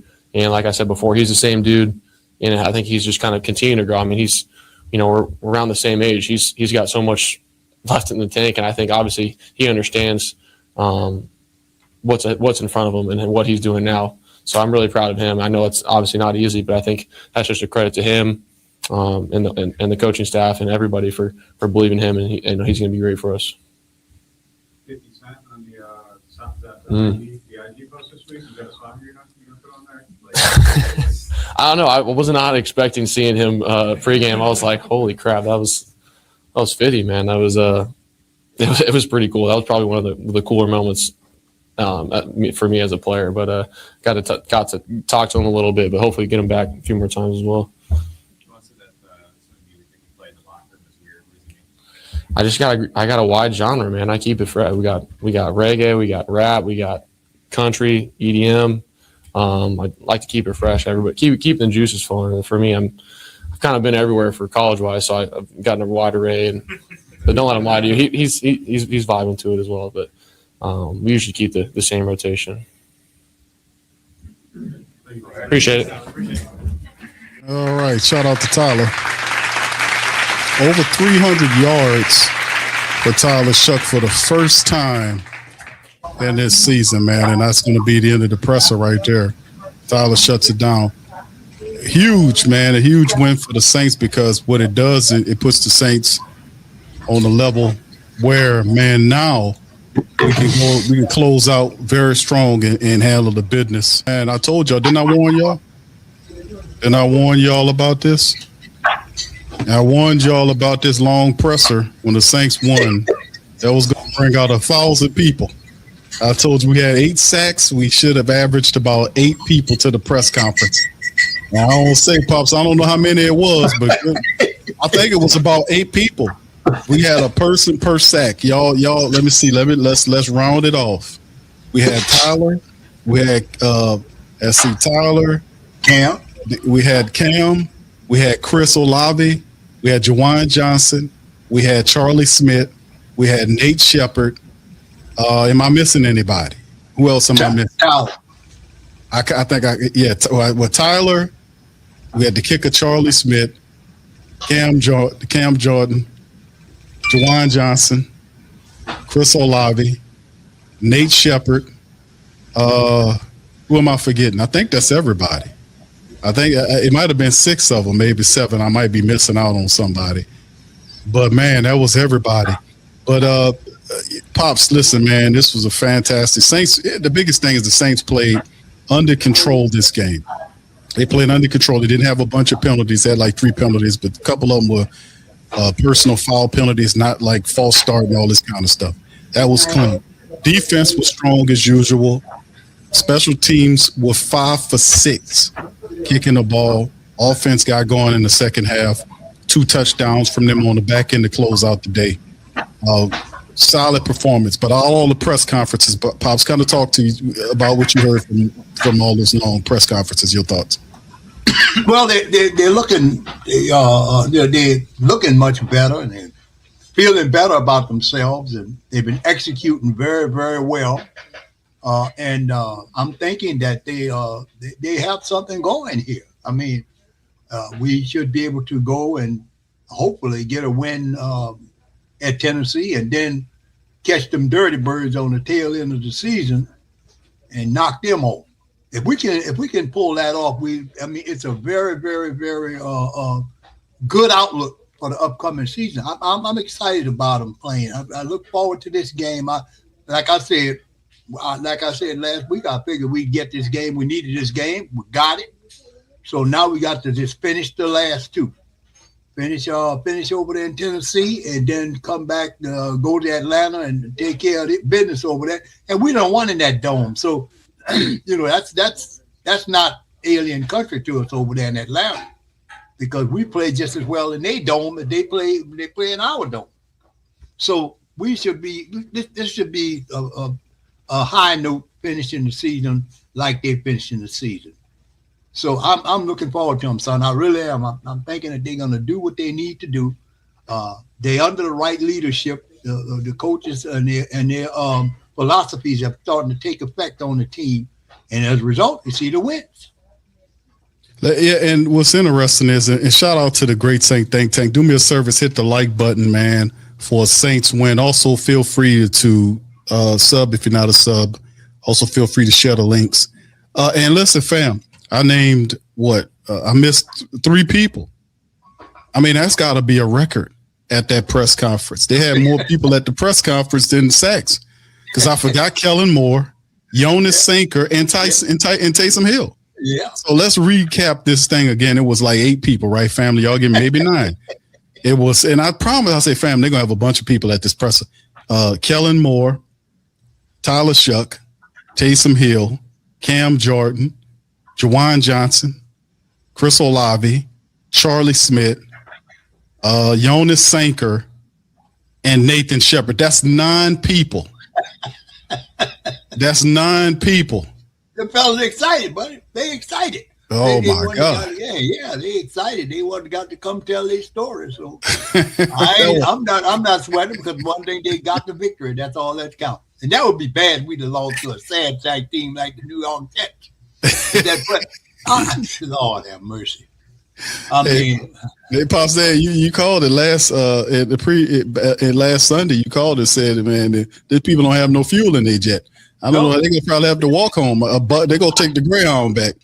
Yep. Yeah, leave that damn plane on the ground, man, with all the stuff. So yeah, they got to take that plane and put it on the back of some trucks and take it apart and fly it and drive it back to New York. You got to get a wide load there. Get triple. Yes, sir. Get your wide load from it. They come through my scale. I'll fix them up. Yeah, make some money for the state, Pop. There you go. Yeah. But, I'll tell you what, man. A good game. I'm really excited about them. I enjoyed watching the game. They started off kind of slow, but then they got the mojo going, and they got the game, and that's what counts. And Tampa lost. That's right, Pop. Tampa lost that game. So if they lose to Carolina when they play them, they'll be the division. They'll win the division. Yeah, they still got some games to play. It's going to go down to the line because I think Carolina has a tougher way there. I mean, this upcoming week for both those teams, Tampa, I think they're on the 4-game losing streak. 3 or 4 game. Tampa Bay is free falling right now. 4-game losing streak. They have the Miami Dolphins coming up next. That should be a win. The Carolina Panthers have the Seattle Seahawks coming up next. Oh yeah. So there you go. Carolina got it tough, so they got to go up there, handle business there, and they could flip. So Tampa Bay still has to play them, and they play them in the final game of the regular season to decide the NFC South. But listen, even if Carolina doesn't get it, what they did this year by lining themselves up to be in position for the NFC crown and going at the Tampa Bay Buccaneers, these people they did a phenomenal job, man, and that's inspirational. Watching how Carolina, they were a bottom feeding team and them climbing and clawing their way into something. I got to give those guys respect. A lot of Carolina people watch the show, but just keeping it real, man. That's a similar transition that we want to have faster than what they had. Let's just be honest with you. It took them 3 years to get around to it. Hopefully we can do that in 2. You know what I'm saying, Pops? Yep. Mm-hmm. If we can, if all we got to do is stay on. If we can stay on schedule like we are right now, we have a very good chance to start the season off. If we can just start the season off on a high note, and we need to get every win we can right now. If we can go up to the Titans and get a victory up there, and then go to Atlanta and get a victory over, in their stadium, then we start the season off next year. We'll be on a high note. It'll be very, very good. And make some off-season moves and acquisition. We look like our quarterback is in the building or in the room. We don't have to worry about it. Mm-hmm.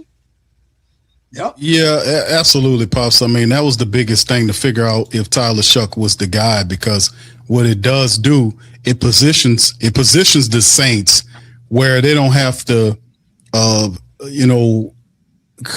to look at the draft and say, oh, well, let's see if we can get somebody else. It doesn't push your progress back. Now that you got the guy, you can build around the guy. You just got to solidify the offensive line. I think they can build the interior of the offensive line.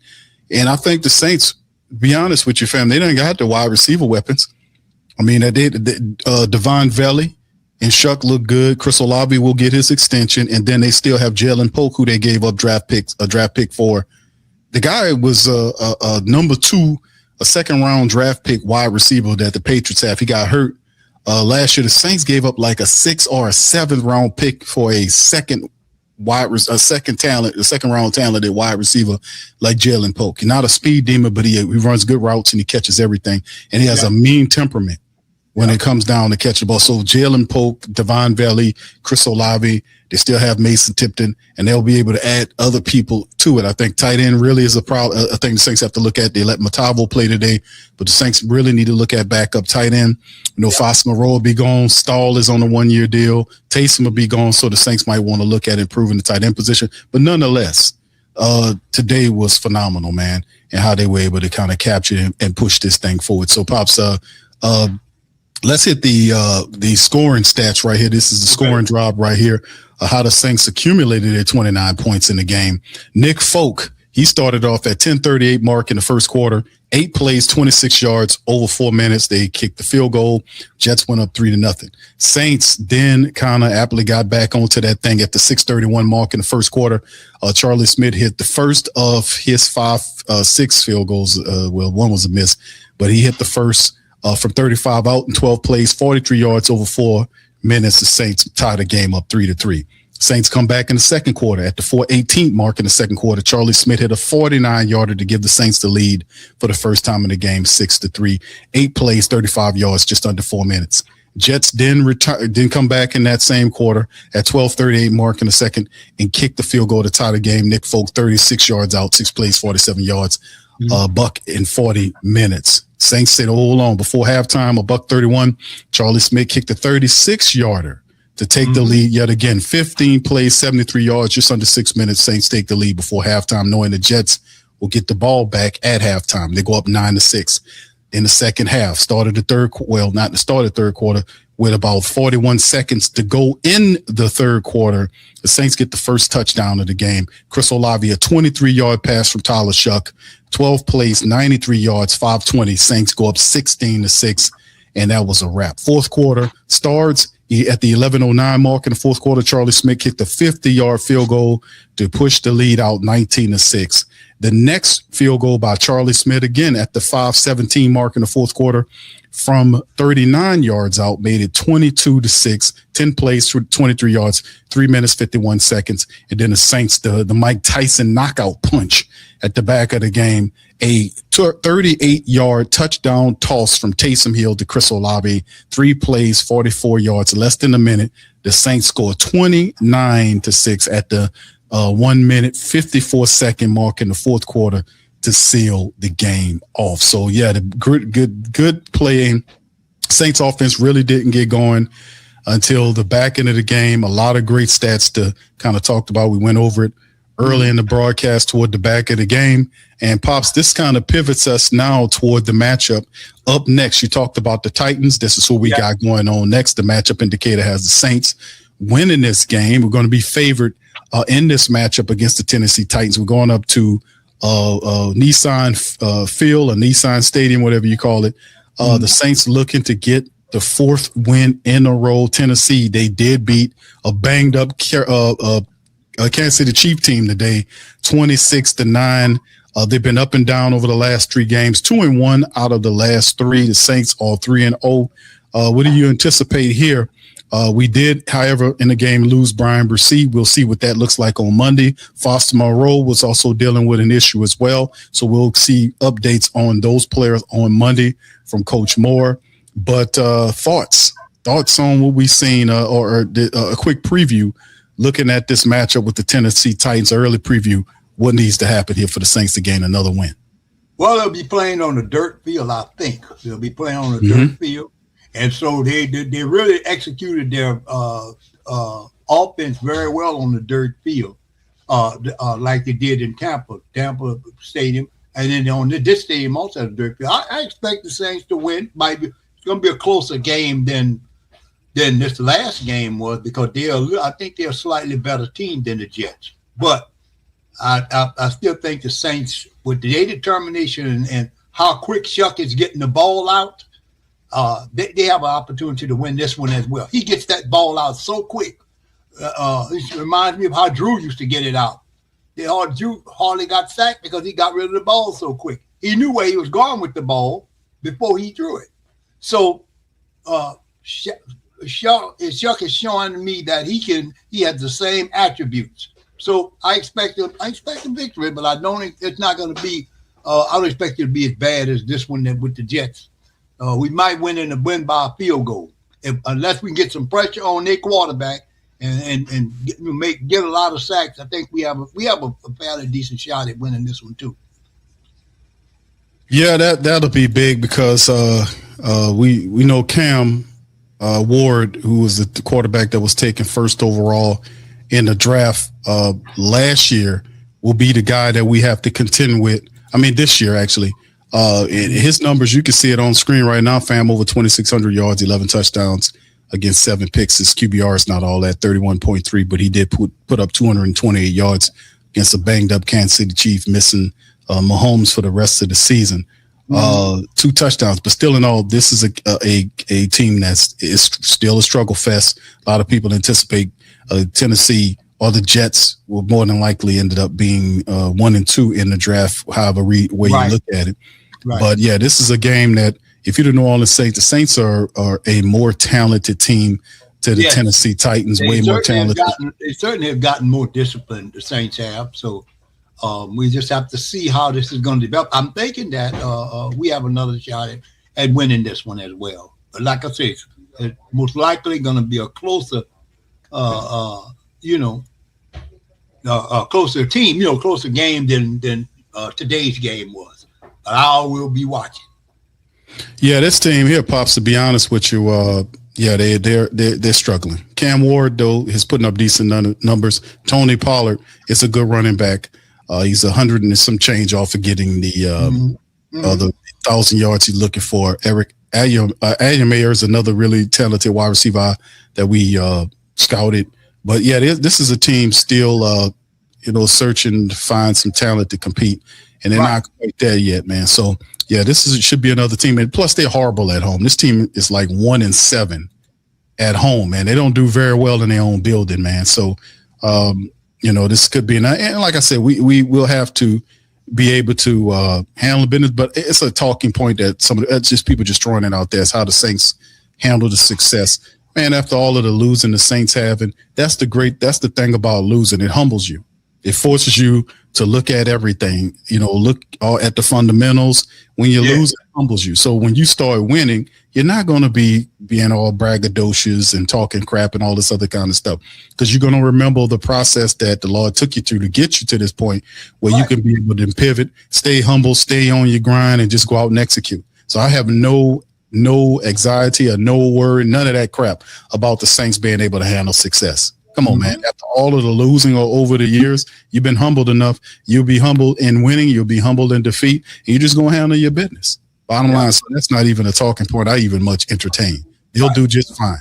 They'll be fine. Yes, they will be. Like I said, I like the way he executed Shough. If he can avoid Shough, he can avoid the pressure and get out and run, or he can pass the ball because he's learning to get the ball. I mean, he throws a pinpoint ball. I noticed he did it very well for the most part of the day.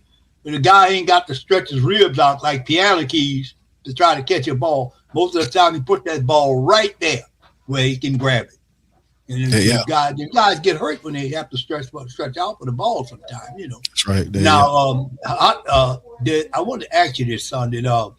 I haven't heard anything on it. Did they shut Kamara down for the year? I think he's not shut down for the year like Divine Valley and Devin Neal are. I think he's still there. He's not listed as out. They just got Elvin listed as out. Dylan, he's inactive. I don't, for my knowledge, and he's not on the IR that I've noticed. Okay. He's still an active player. Matter of fact, here's the chart right here that's pretty accurate. That's showing you who's on the IR. You see Valley. Devin Neal. Yeah, but the AK-41 is just listed as out. So Devin Neal's IR. So yeah, he's not designated as IR. So at some point, they're hoping that Elvin does return to the lineup, because it could be a help to have him back. We have Evan Hall and Audric Estime, and you're finally getting Elvin Kamara back. Perhaps that's this week. It'll be cool to get him back for the final 2 games of the regular season. That would be cool, having him along with Tyler Shough. That's a wheel that we haven't seen either. Tyler Shough and combined with Elvin Kamara, Chris Olave, Juwan Johnson, the makeshift offensive line for the Saints really stepping up. Luke Fortner was a tremendous move. Get Luke Fortner in trade. Will Sherman they brought in has really solidified. Will Sherman, the number 66, a lot of people don't talk about. He's really played solid football for the Saints at the right guard position today. Not, he did decent blocking, Dylan Reduntz and all those guys, but we still need to help and improve that interior line. But these makeshift offensive linemen are doing a really decent job of should pass. Pops, what you think about the makeshift line and what the Saints do? Now, they ain't killing it with a ton of yards by any stretch of imagination, but today they had 84 yards off of 25 attempts. That's 3.4 on the average, but 25 yards and 25 rushing attempts versus 50 passing attempts by the Saints today. Yeah, that tells me that they are, they good pass blockers. To give Tyler the time to throw the ball, they got good pass blockers. And they do some. They can run limited. They can do some limited pass blocking, but we need some run blockers. We're gonna have to get somebody or get a use the. I don't know the Saints why they don't use their fullback in the run game. I have heard them run. Use a fullback, run him a few times, make him a blocking back or on your draft. Try to get you a tight end that can run block as well as pass block, and you can find that out there in either free agency or through the draft. We need a tight end that can run block and also pass block.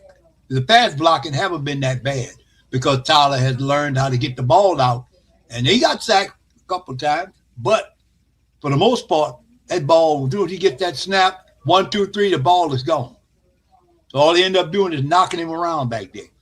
So if we can get that aspect of our offensive line fixed, I think we may be looking at something special happening next year. Yeah, the idea was to use Jake Stahl as as that player where you have a guy that's the tight end and he acts as a fullback. He didn't do that well. His blocking wasn't all that. So what they did was they started using Taysom Hill at fullback, this sort of thing. But I don't think Kellen Moore's offense is designed in a way. They might have to draft the guy, but they was trying to use Stahl in that capacity. And Stahl just really is not much of a blocker. He's supposed to be, but he really has not impressed. That's why he really hadn't been getting all of the time that we would anticipate he was supposed to be getting. Because I thought that's what his main function was, but ultimately what ended up doing it wasn't much hitting on it. Period. All right, let's hit the scoreboard, family. We previewed it. How about the scoreboard to close out the broadcast? What's going on? The Jags up top Broncos right now at the top of the third quarter, 17-10. The Jags beating Shough and Payton, and the Broncos are marching. They do have the ball marching. The Bo Nix 12-18, $158 and a touchdown. Coach Payton trying to get to 13-2. The Falcons tied up at half with the Cardinals, 16-6 currently for the game. So the Falcons are trying to hang tight, and not let the defeated Cardinals beat them 16-all right now. The Steelers, right before halftime, is tied up with the Lions. And boy, I ain't gonna lie, boy, the wide receiver just made a hell of a catch. The guy was on the ground, basically catch the ball, got up, and that was a phenomenal catch. We just seen the wide receiver before halftime. They tied up 10-10. Number 14, I don't know his name. Is that Gainwell, the wide receiver? I ain't never seen what that guy was on the ground on his back and caught the ball, got up and ran in, and they said it was a touchdown. 2 seconds left in the half, 10-10. Raiders at halftime trailing the Texans 13-7. The Patriots and the Ravens go at it tonight. The Bills took care of business against the Browns 23-20. Shador finished with 20 of 29 for $157 in the score. Chargers defeated the Cowboys 34-17. Cowboys dropped. Herbert had 23 of 29 for 300 yards, 2 touchdowns for him as the Chargers improved to 11-4. The Chiefs go down. The Titans are next up for the Saints. They beat them 26-9. Cam Ward was 21 of 28, 228 yards and 2 passing touchdowns for Cam Ward. Tony Pollard had 21 carries for 102 yards in the matchup. We got to contend with those boys this upcoming week. The Bengals get a big win over the Dolphins, 45-21. Joe Burrow, 25 of 32, over 300 yards and 4 touchdowns for Joey B. Shout out to Joey B. Saints, of course, get the win against the Jets, 29-6. Tyler Shough, 32 of 49 for over 300 yards, first time in his career, and a touchdown there. The Saints haul Breece Hall to 54 yards on 16 carries. Chris Olave cut up today, 10 catches, $148, and 2 scores for him. Saints win. Vikings over the Giants, 16-13 in the close one. And as you can see, a close one in Carolina took care of business against the Panthers, 23-20. They take possession of the NFC South. Bryce Young, 21 of 32, 191 yards and 2 touchdowns. Ted McMillan had 6 grabs for 73 yards in the score. Carolina can celebrate, but next week celebrate 24 hours. Then the next week, y'all got a tough one. They got the Seattle Seahawks, and that is going to be a big one, man. If they can take care of business there, because we know that the Buccaneers have a Dolphin matchup, and they got the Seahawks. It's going to be interesting next week. So, man, it's going to be fun. I know, and of course the Saturday games, the Eagles took care of business against the Commanders, 29-18. Pack fall to the Bears. Shout out to the Bears. They get their 11th win of the season. Caleb Williams was 19-34 for 2 touchdowns in the game. Moore had 5 catches for 97 yards in the score. And man, oh man, let me tell you something, man. It's interesting. Of course, Monday night, the Niners and the Colts face off. So interesting football, nonetheless. 2 weeks of NFL football remaining. Saints got the Titans coming up next in Titan territory. Saints take care of business at home, man, as we move this thing forward. All right. Anyway, with that being said, Pops, last thoughts before we leave the show. Well, I'm looking for a tough game, and hopefully we can get a win when we play against the Titans. Go Saints. Indeed, man. Saints put on a wonderful performance today, man. 29-6, knocking off the Jets like we expect them. We got a very interesting matchup against the Titans in their building.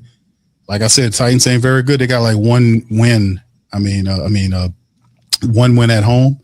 They're not very good there, but the Saints, man, got to march in with this philosophy. If they could stay, and bring the control that they played into Titan territory, this could be interesting. But we're going to keep an eye on the injuries with Brian Bresee, what happened with Foster Moreau. We'll have all those updates on Monday stream, and we'll be back. So with that being said, I'm out, fam. I'm going to holler at y'all on the flip side. Appreciate y'all. Hit that like button, hit that subscribe button, and feel free to share the show on your social media feed. Big Q, Pops Q.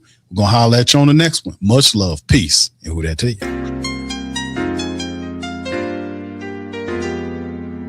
Yeah.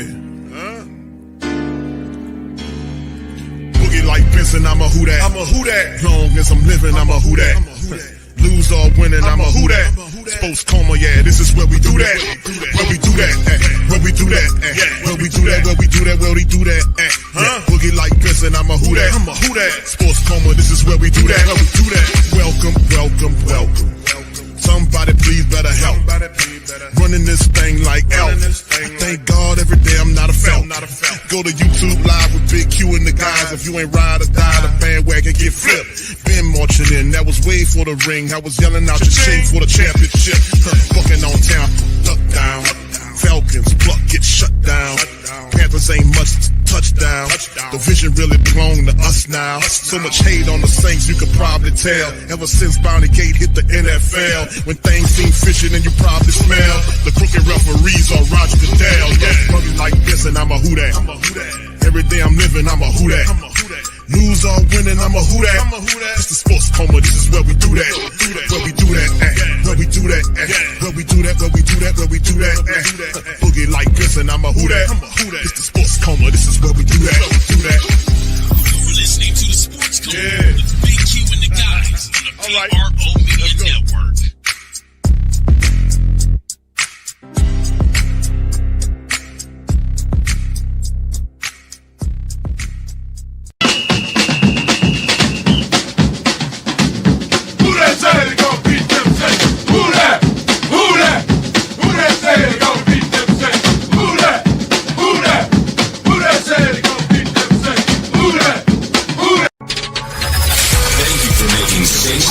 Your black and gold home for the New Orleans Saints.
Hey, New Orleans!